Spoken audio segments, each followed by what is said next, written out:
வணக்கம் எனதருமை மக்களே. அதாவது சமீபத்திய செய்தி பார்த்தீங்கன்னா, யூடியூபர்கள் மீது வழக்கு பதிவு அவதூறுக்காக. இந்த வழக்கு பதிவு அப்படின்றது நம்ம எல்லாருமே வந்து டிவியில் பார்த்துருப்போம், அது சோஷியல் மீடியாவிலும் பார்த்துருப்போம்.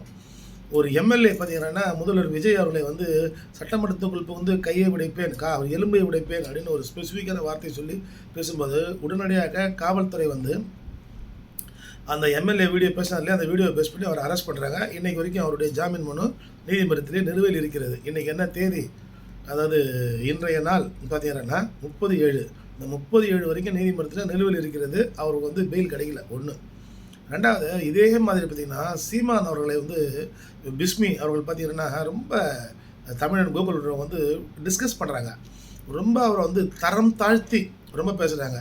அவர் வந்து ஜெயிச்சு சட்டசபைக்குள்ளே முதலமைச்சராக போய் உட்கார்ந்துட்டாரு. ரைட்டு, ஆளுங்கட்சியாக இருக்கிறார். உடனடியாக நடவடிக்கை எடுத்தார்கள். இப்படி தரம் தாழ்த்தி விமர்சித்தால் கூட அதுக்குன்னு ஒரு புகார் ஒன்று கொடுக்கிறார்கள். அந்த புகாரின் மீது நடவடிக்கை இல்லை. இது மதுரை உயர்நீதிமன்றத்துக்கு அந்த வழக்கு செல்கிறது. அங்கே வந்து நீதிபதி என்ன சொல்கிறாங்கன்னா வந்து, ஏன் முதலமைச்சர் மேலே இருக்கக்கூடிய வழக்கை மட்டும் விசாரிக்கிறீங்க? நீங்கள் ஏன் வந்து சீமான் வந்து ஒரு கட்சி தலைவர் தானே, ஏன் அதை அந்த மாதிரி வழக்குகளை விசாரிக்கக்கூடாதா அப்படின்னு சொல்லி வழக்கை விசாரிக்கணும் ஒரு உத்தரவு போடுறாங்க.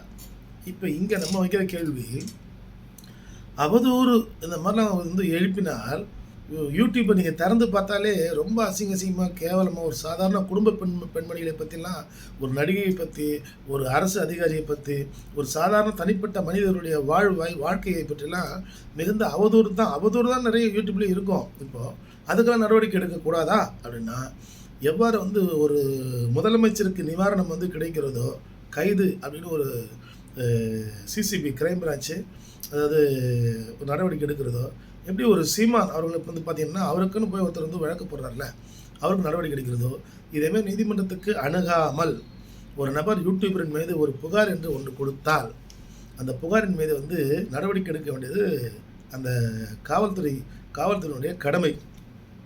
இதில் பார்த்திங்கன்னா அந்த யூடியூபரில் அந்த பார்த்திங்கன்னா சைபர் கிரைமில் வரும்.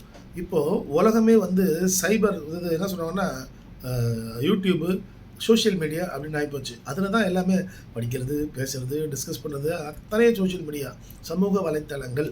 அப்போது நீங்கள் சைபர் கிரைம் அஃபென்ஸ் வந்து ஜாஸ்தியாக்கும் போது, அப்போ சைபர் கிரைம் போலீஸ், அந்த போலீஸ் ஸ்டேஷன்ஸ், அதுக்கான ஆஃபீஸர்ஸ், அதுக்கான ப்ரொசீடிங்ஸ் எல்லாமே வந்து என்கரேஜ் பண்ண வேண்டிய கட்டாயத்தில் இருக்கிறோம். எப்பொழுதும் ஒரு அரசியல்வாதிக்கோ அல்லது வந்து ஒரு என்ன சொல்லுவாங்கன்னா, அரசு சம்பந்தப்பட்ட அதிகாரிகளுக்கோ கிடைக்கக்கூடிய அனைத்து சலுகைகளும் இதை போன்ற அவதூறு வழக்குகளுக்கு சாதாரண குடிமகனுக்கும் கிடைக்கப்படல் வேண்டும்.